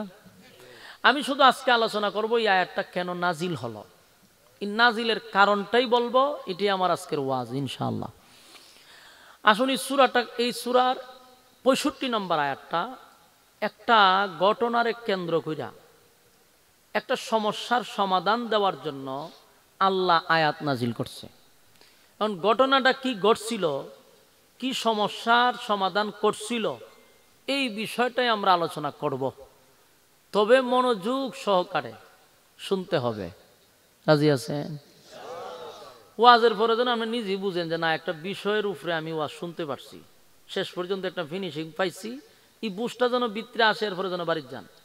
অন ওয়াজ আমি শুরু করলাম স্টেজ থেকে, শেষ করলাম গিয়া কক্সবাজার গিয়া, শ্রোতা হোক হইতা গেল, কোনান্দা গেল, কোনো আগাল মাতাল পাইছি না, ই ওয়াজ শুনে লাভ আসেনি। তাহলে এইটাও হয় কেন, আপনাদের মনোযোগীরও কিছু দোষ আছে। আপনারা বইয়ে বইয়ে বুট খান, বাদাম খান আর ওয়াজ শুনেন, ইডি মনোযোগ না, মনোযোগ দিয়ে শুনতে হবে। রাজি আছি ইনশাআল্লাহ? আসুন, এই আয়াত নাজিল হইছে মদিনায়। দুইজন ব্যক্তি প্রথম লাগছে ঝগড়া, এর মধ্যে একজন হইল নামে মুসলমান, আর একজন হইল ডাইরেক্ট ইয়াহুদি। এই দুই ব্যক্তি রাস্তার মধ্যে লেগেছে ঝগড়া, লাগিয়া কয় একটা পণ্য নিয়ে, মনে করেন এই বোতলটা লই লাগছে ঝগড়া। নামদারি মুসলমান যে ব্যক্তিটা কয় এটা আমার, ইয়াহুদি কয় মাল এটা আমার। দুইজনে আমার আমার কইলে কিয়ামত পর্যন্ত কেউ রইব এটা, মানে এরা দুজনের দাবি যে এটা আমার। সকাল থেকে বিকাল পর্যন্ত ঝগড়া হয়েছে, কিন্তু কেউ কারো এটা দেয় না। তো রাস্তার মধ্যে একজনে কয় ভাই সাপ, সকালে বাজারে যাওয়ার সময় দেখছিলাম আপনারা লাগছিলেন ঝগড়া, আর এখন বিকাল হয়েছে, মাল তো আর কেউ তো গেছে না, কিন্তু ঝগড়া তো আর শেষ হয়েছে না। তা আপনারা যে ভাইছিলাম এটা রাস্তার মধ্যে করতেছেন, এটার তো একটা সমাধান হওয়া দরকার। ভাই কথা তো সত্য, এটা তো সমাধান হইতেছে না, এখন কেমন সমাধান হইতে খুঁজছেন? সমাধান করতে গেলে একজন বিচারক রাখতে হইব, বিচারকে যে রায় দেয় ওই রায় দুইজনের মধ্যে একজন মাইনা নিতে হইব। হয়তো আমরা মাইনা নিব, হতে বিচারক বাইল করো। যে ব্যক্তি মুসলমান দাবি করে, এ হয় বিচার যদি করতে হয়, তাহলে রাসূল সাল্লাল্লাহু আলাইহি সাল্লাম যেহেতু দেশের রাষ্ট্রনায়ক, আমরা উনার কাছে বিচারটা লইয়া যাবো। সুবহানাল্লাহ। এখন তখনকার যুগে বিচারক ছিল আমাদের রাসূল, উনি দেশের রাষ্ট্রনায়ক ছিল, দেশের প্রেসিডেন্ট ছিল। কথা কি বুঝতেছেন? রাসূল কি ছিল বলুন? রাসূল কি ছিল? প্রেসিডেন্ট ছিল। আবার কোন রাসূল কি ছিল? কেন কইছি জানেননি? সারাটা জীবন আপনার ওয়াজ শুনছেন, রাসূল গরিব আছেন, ফেটো ভাত্তর আছেন, এই ওয়াজ আর কত শুনতেন? সারাটা জীবন শুনছেন নবী মাটিত ঘুমাই দিছে, ফেটো ভাত্তর আছেন, এইগুলা কইয়া কইয়া নাস্তিক গুলারে দিচ্ছেন তো সুযোগ কইরা। নাস্তিকরা কিছু শুনলি কয় ইসলাম মানেই হলো গরিব, ইসলাম মানেই হলো দরিদ্রতা। আপনারা ইওয়াজ হারাটা জীবন আপনার মৌলবী কিছু আয় লাল্লিল বাতি লাগাইয়া আইয়া ইওয়াজ কইরা যায়। কিন্তু আমাদের বোঝা দরকার যে রাসূলদের ধনী আছেন, ইওয়াজ কেন করে না? এটা আমার সবচেয়ে আফসোস লাগে এবং আশ্চর্য লাগে। রাসূল দেশের প্রেসিডেন্ট ছিল, হে ইওয়াজ না কইরা খালি ফেটো ভাত্তর আছেন। এগুলা কইরা রাসূলটা কি উপরে তুলতেছে না নিচে নামাইতেছে? আল্লাহ কয় আমি আপনারা ধনী বানাইছি, আমি আপনারা দেশের প্রেসিডেন্ট বানাইছি, বাদশাহ ছিল দেশের বাদশাহ রাসূল। আর আপনারা কন ফেটো ভাত্তর। ফেটো ভাত্তর বানছে, ফেটে কিদা ছিল, এটা তো একটা সময় ছিল। ইওয়াজই খালি করণ লাগবো, পরের বিষটা যে রাসূল দেশের প্রেসিডেন্ট, এই বিষটাত করে হাত দেয় না। এখন ঘটনাটা হইলো ইওয়াজের দ্বারা কি প্রভাব পড়ছে আপনারা 1 মিনিটে শোনাই। যখন কোনো আলেমরা রাজনীতি করতে যায়, কোনো আলেমরা যখন প্রার্থী হিসাবে দাঁড়াইতে যায়, কিছু নামদারি মুসলমান, এইগুলার আমি মুসলমান বলি না, এইগুলা নাস্তিকের গ্রাণ আছে এদের শরীরে। এরা উইটা কয় হুজুররা মসজিদও থাকবো, মাদ্রাসা থাকবো, ওয়াজ করবো, এরা গেলে রাজনীতি করে হয়নি? কেন কয় জানেন? ওই যে আমরার মৌলবীরা ওয়াজ করেছে নবী গরিব আছেন, ফেটো ভাত্তর আছেন, তো এই নাস্তিকের ধারণা হলো নবী যেহেতু গরিব আছেন, হুজুরও গরিব থাকবো, হুজুর ঘেরে ধনী হইতো। এই ওয়াজ করে এই জায়গা টানছে, অথচ হে জানে না যে আমার রাসূল দেশের বাদশা ছিল। আর হুজুররা রাজনীতি শিখছে রাসূল থেকে। হুজুররা রাজনীতি করতে শিখছে। এই জন্য আলেমরা রাজনীতি করলে দেশের কোনো দুর্নীতি থাকতো না। আলেমরা রাজনীতি করলে দেশের টাকা বাহিরে পাচার হতো না, দেশ লুটপাট হতো না, এদেশে জেনা বেবিচার বাড়তো না, মানুষের হক নষ্ট হইতো না, এদেশে গুম হত্যা এভাবে বাড়তো না, 4 বছরের শিশুর থেকে নিয়ে 80 বছরের বৃদ্ধা দর্শন হতো না। এর একমাত্র কারণ হলো সুর বাটপার বদমাশগুলি রাজনীতির আসনে বসে গেছে। এই কারণে দেশের সম্পদ বাহিরে গেছে, বেগম পাড়ায় বাড়ি হইছে। তো এখন তো রাজনীতি করে, ওই যে দেখেন আমরা হুজুর রাজনীতি করেন কেন? রাজনীতি কি বালা মানছে করে? কই গেছে রাজনীতিরা? চিন্তা করেন। মানুষের মুখে একটা ডায়লগ হয়ে গেছে, রাজনীতি কি বালা মানুষে করেনি। তার মানে রাজনীতি যদি করে এটা কি বাটপার সিটার বদমাশ। তো এই রাজনীতিটা তো রাজনীতি কি আসলে খারাপ জিনিস? রাজনীতি আমার রাসূল করে গেছে, তুই খারাপটা করলো কেডা? খারাপ করলো কেডা? এই বিষয়টা আমাদের বোঝা দরকার। রাজনীতি করা ইসলামের স্বার্থে, দ্বীনের স্বার্থে রাজনীতি করা আমাদের দরকার। এবং রাজনীতির মঞ্চটা ছিল পবিত্র, এই অপবিত্র করছে কিছু সুৎকুর, ঘুষখোর, বেনামাজি, বদমাশগুলি, লম্পটগুলি রাজনীতির মঞ্চটাকে একবারে কলঙ্কিত করছে। যার জন্য এখন মানছে রাজনীতিকে ভালো মানছে করেনি। তো মূল কথা আমাদের বোঝা দরকার, জানা দরকার যে রাসূল কি ছিল? দেশের বাদশা ছিল। এটা আজকের থেকে ব্রেইনে সেট আপ করবেন, এই কথা ব্রেইনে ঢুকাই দিবেন যে আমার রাসূল দেশের বাদশা ছিল, সর্বোচ্চ জায়গায় ছিল। এটা আমার রাসূলের ইজ্জত আর সম্মান। এই জন্য আল্লাহ বলেন আপনি দুনিয়ার বাদশা, পরকালের বাদশা। এমনি কইছে আল্লাহ। আল্লাহ কি কইছে? দুনু জাহানের বাদশা বানাইছে আপনারে, যেমন দুনিয়ার বাদশা পরকালেরও বাদশা। আর হেরা নবীরে নিয়ে নিচে নামাইছে। আবার এরাই হইলে আশিকের রাসূল। আজকের থেকে এই ওয়াজ বুইল্লা যান। গরিব ছিল, আল্লাহ নিজে সূরা দুহার মধ্যে বলছে যে আপনাকে আমি গরিব অবস্থায় পেয়েছি, আমি আপনাকে আবার ধনী বানাইছি। তার মানে রাসূল গরিব ছিল, এটা কিছু সময়ের জন্য, আমি আপনাকে তো আবার ধনী বানাইছি, দেশের রাষ্ট্রনায়ক বানাইছি। এটা আর থাকবো তো ইনশাআল্লাহ। তো এই দুই ব্যক্তি গেছে রাসূলের কাছে বিচার লয়ে। এখন রাসূল তখন প্রেসিডেন্ট। বিচার লয়ে গিয়ে হুজুর এই দুই মাল একটা জিনিস, কিন্তু দুইজনের দাবি। হে কয় এটা হের, আমি কই আমার। হুজুর এটা একটা বিচার করে দিন, মালটা আসলে কার, তারা দিয়া দিন।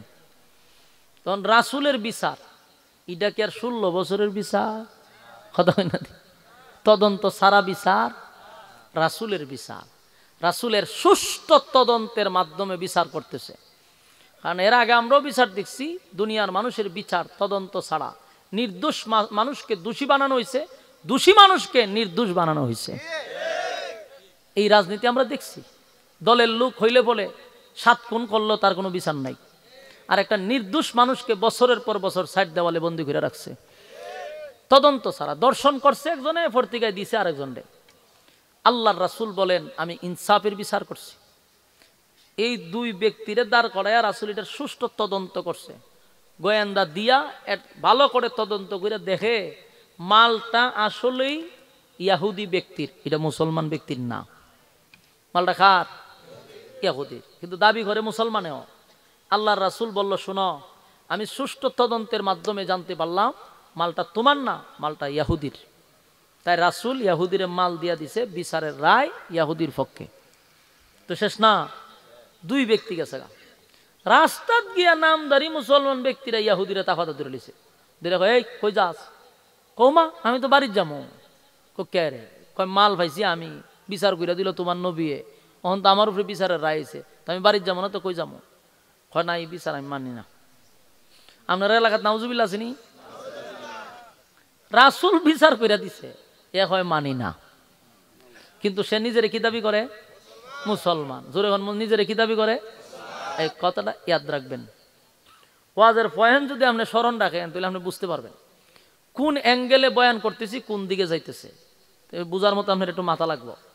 এখানে একটা কথা ইয়াদ রাখবেন, সে নিজের কি দাবি করে? মুসলমান। হে কি কয়? নবীর বিচার পছন্দ হয়েছে না। দাবি করছে মুসলমান, কিন্তু কয় নবীর বিচার পছন্দ হয়েছে না। ইহুদি ব্যক্তি কয় বেটা তুই নিজেরে দাবি করস মুসলমান, তোর নবীর কাছে তুই গেলে আমারে লইয়া বিচার কইরা দিল, তোর নবী রায় দিল আমারে, তুই মাইজ রাস্তা যায় বিচার তোর পছন্দ হয়েছে না, আমার তো সন্দেহ লাগে তুই মুসলমান নেই। কথা ঠিক নেই। ইয়াহুদি বুঝতেছে যে হ্যাঁ 2 নাম্বার, তুই একটা 2 নাম্বার লোক, হয় 2 নাম্বারের 1 নাম্বার বুঝি না, বিচার আমার পছন্দ হয়েছে না, এই বিচার আমি সানি বিচারের জন্য আরেকজনের কাছে যাবো। তাহলে জেলাও এই খদু না আরা দিন ঝগড়া করে তো ঘুরাই বারে কি কথা। অনিয়াহুদি কয় বেড়া সারাটা দিন ঝগড়া করলাম, শেষে বিচারের শরণাপন্ন হইলাম, বিচারের রায় পাইলাম, আমি এখন বাড়ির যাইতাম, দিন শেষে তুই খসিটা সানি বিচারের লেগে আরেক জায়গায় যাইবে, তো তুই তো 2 নাম্বার লোক। কয় না তাহলে আমি মানি না। ইয়াহুদি ব্যক্তি দুর্বল টাইপের ছিল, এ চিন্তা করছে দেশের সাথে ঝগড়া করে তো আমি পারতাম না, নে এখন তুই বিচারক কার কাছে যাইবি ক, তোর কোন বিচারক পছন্দ, আমি ওই বিচারকের কাছেই যাবো। হয় আমার একজন বিচারক খুব পছন্দ, উনি হলেন হজরত উমর। না বালা বিচারক দেখছে, ঠিক না? ইয়াহুদি ব্যক্তি কয় আমি যদিও মুসলমান না, আমি একজন ইয়াহুদি, কিন্তু আমার ইয়াকিন আর বিশ্বাস হলো মুসলমানের বিচারটা সঠিক। কথা হই না দি, এটা কার কথা? ইয়াহুদির কথা। কয় আমি যদিও ইয়াহুদি, কিন্তু আমার দিলে সাক্ষী দে মুসলমানের বিচারটা সঠিক। কয় এখন তোর যার কাছে মনে যা আমার এইখানে লইয়া যা। ইয়াহুদির ধারণ হইল মাল যেহেতু আমার, বিচার যদি সঠিক হয় তাহলে আমিই ফামো, হয়তো লহ যাই। এখন 2 ব্যক্তি গেছে হযরত উমরের কাছে, খলিফাতুল মুসলিমিন উমরের কাছে গিয়া, হুজুর আমরা ইসলাম একটা বিচার লইয়া। আচ্ছা কি বিচার? কই দেখেন নাই মালটা এটা আমার, এ কই এটা হের, এ কয় আমার, আমি কই হের, এই দরবার শেষ হইতেছে না। ইয়াহুদি ব্যক্তি কয় হুজুর কারণ বিচার করবেন পরে, আগে শুনেন ঘটনা। এই বিচার যে আপনার কাছে লই আইছি, এই বিচার আগে গেছে আপনার নবীর কাছে, আপনার নবী বিচার কইরা বিচারের রায় আমারে দিছে, আপনার মুসলমান ব্যক্তিটা কয় হের বলে বিচার পছন্দ হইছে না। কল্লা উড়াইলাম কইয়া ওই উমর আর 2 বার কইছে না, একটা সেদ মারছে, কল্লাটা 10 হাত দুনিয়া ফেলাইছে। আপনার এলাকা সুবহানাল্লাহ আসেনি?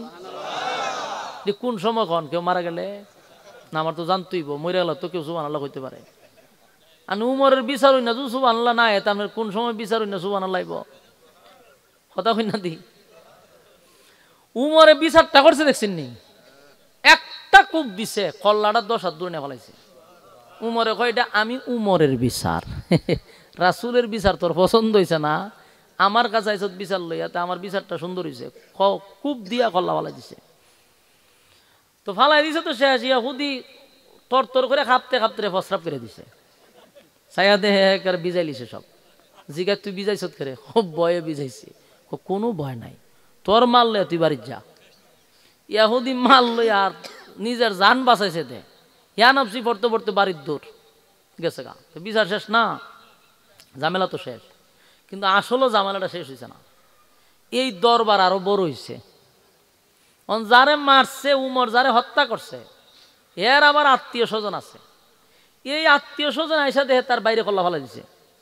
ওনেরা তো গেছে চিৎকা যে আমরার বাইরে অপরাধ কিতা, অপরাধ হইল উমরের কাছে বিচার লইছে, ওইটা কি কোনো অপরাধ? এরা আবার গেছে রাসূলের কাছে, কে হয় হুজুর আগে একটা বিষয় জানতাম। কি জানবেন? কয় যদি ইসলামের মধ্যে কি কোথাও এরকম নিয়ম আসেনি যে বিচার পছন্দ না হইলে অন্য জায়গায় বিচার নিয়ে যেতে পারবে না? রাসূল কয় না, এরকম কোনো নিয়ম নাই, তোমার বিচার পছন্দ হয়েছে না, তুমি এটা আরেক জায়গা লইয়া যাও, আরেক জায়গা লইয়া যাও, এটা তোমার ব্যাপার, ইসলামে তো কঠোর না। কই তইলে আমার ভাই অপরাধটা কিতা করছে? কি করছে? আমার ভাই বিচার লই আইছে আপনার কাছে, আপনি বিচার কইরা দিছেন, আমার ভাইয়ের পছন্দ হইছে না, সানি বিচারের লেগে উমরের কাছে গেছে, এটা কি অপরাধ? না অপরাধ না। কইলে আমার বাইরে হত্যা করলো কেন? কে হত্যা করছে? উমরে। ও সব বনাশ করে লাইছে। কই এখন আপনি যদি কইন অপরাধ না, তাহলে আমার বাইরে নির্দোষ বাইটারে হত্যা করছে উমর, মামলা করলাম উমরের বিরুদ্ধে হত্যা মামলা। লাগছিনি দরবার? মায় আপনার দিকে কোনো সাউন্ড নাই, এটা বাংলাদেশের হত্যা মামলা। যে আমি এক দল করি দিকা আমি হত্যা মামলা করলে কি দিছে, সকালে যাবো বিকালে বাইরে আই পড়ম, এটা কি বিচার পাইছো? রাসূলের পার্লামেন্টে হত্যা মামলা হয়ে গেছে উমরের বিরুদ্ধে, এখানে দল বাছাই করা হয় না। উমরের নামে যখন হত্যা মামলা করছে, রাসূল নিজেই আশ্চর্য হইয়া শরীরের পশম দিয়া ঘাম বাহির হয়ে গেছে। কারণ রাসূলের কাছে হত্যা মামলা দিছে, আর তখন ইসলামিক আইন অনুযায়ী হত্যার বদলা হত্যা। বলুন হত্যার বদলা কি? আরো জোরে। হ্যাঁ, হত্যার বদলা হত্যা। উমর হত্যা করছে, এখন উমরের হত্যা করতে হবে, এটাই হলো বিচার। এখন তো মহা মুসিবত, গোটা মদিনায় লারা ফিরে গেছে গা। উমর কি সাধারণ কোন সাহাবী? মা কথা দিবেন না, উমর তো সাধারণ সাহাবী না। সারাটা মিডিয়া মদিনায় ফসার গেছে, সারা দেশ তুলফার। উমর নির্দোষ মানুষকে হত্যা করছে, তাই উমরের ব্যাপারে হত্যা মামলা হয়েছে। এখন নির্ঘাত উমরকে মৃত্যুদণ্ড দেওয়া হবে, লাগছিনি দরবার। এখন চতুর্দিক দিয়েই ফসার ফসার হইতেছে, মানুষ যেখানে যায় মানুষ আশ্চর্য হয়ে যায়। উমরের মতো ব্যক্তি নির্দোষ মানুষকে হত্যা করছে, পুরা এলাকা তুলফার হয়ে গেছে। কিন্তু উমর তো সাধারণ ব্যক্তি না। বলুন উমর কি সাধারণ ব্যক্তি? সবাই বলা বলি করতেছে উমর নির্দোষ মানুষকে হত্যা করছে, কিন্তু উমর যে সাধারণ ব্যক্তি না, এটা আল্লাহর রাসূলও ভালো করে জানে। কিন্তু জানলে কি হবে, মামলা করছে। এখন তদন্ত নিয়ে দেখে কোনো অপরাধ ছিল না ওই ব্যক্তির, যে ব্যক্তিরে মারছে। তদন্ত দেখতেছে যে কোনো অপরাধ নাই, তাহলে উমর নির্দোষ মানুষকে হত্যা করছে, এখন তো উমররে হত্যা করতেই হবে। রাসূল সিদ্ধান্ত নিয়েছে উমররে হত্যা করবেই, মানে মৃত্যুদণ্ড দিবে। কিন্তু রাসূল চিন্তিত কেন? মানে নিজের দলের লোক দীক্ষা, এই জন্য চিন্তিত না। নবীর পশম দিয়া গাম বাহির হয়েছে, উমররে হত্যা করবে, উমররে মৃত্যুদণ্ড দিবে, এই জন্য না। রাসূল চিন্তিত যে উমর খামড়া করলো কিনা। উমর তো এমনি এমনি কালেমা পড়ে নাই। রাসূলের কথা হলো উমররে আমি আল্লাহর কাছ থেকে ছায়া আনছিলাম। উমররে আল্লাহর কাছ থেকে কি করছে? ছায়া না বুঝি কাম করছে। এই চিন্তায় রাসূল আশ্চর্য হয়ে গেছে, কারণ উমর নিজে নিজে কালেমা পড়ে নাই। আল্লাহ রাসূল একবার দোয়া করছে, দোয়া করে আল্লাহ দুইটা লোক রে আমারে দিয়া দেন। দুইটা লোকের মধ্যে একটা হইল হযরত উমর আর একটা হইল আবু জাহিল্লা। এই দুইজনের লেগে রাসূল দরখাস্ত করছিল। আল্লাহ দোয়া কবুল করছে উমরের বেলায়। সুবহানাল্লাহ। আল্লাহ বলেন ইসলামের জন্য যদি আপনার উপকার হয় দুইটা ব্যক্তির জন্য একটা ব্যক্তি, তাহলে আমার পছন্দের ব্যক্তি আপনাকে দিয়া দিলাম, এটা হলো উমর। আল্লাহর নবীর ভিতরে একটা ব্যথা লাগছে, যে উমরকে আমি আল্লাহর কাছ থেকে চাইয়া আনলাম, আল্লাহর কাছ থেকে দোয়া করে আনছি, সেই উমর আজকে একটা নির্দোষ মানুষকে হত্যা করলো, আর বিচারের রায় এখন আমারই দিতে হবে, তার মৃত্যুদণ্ড।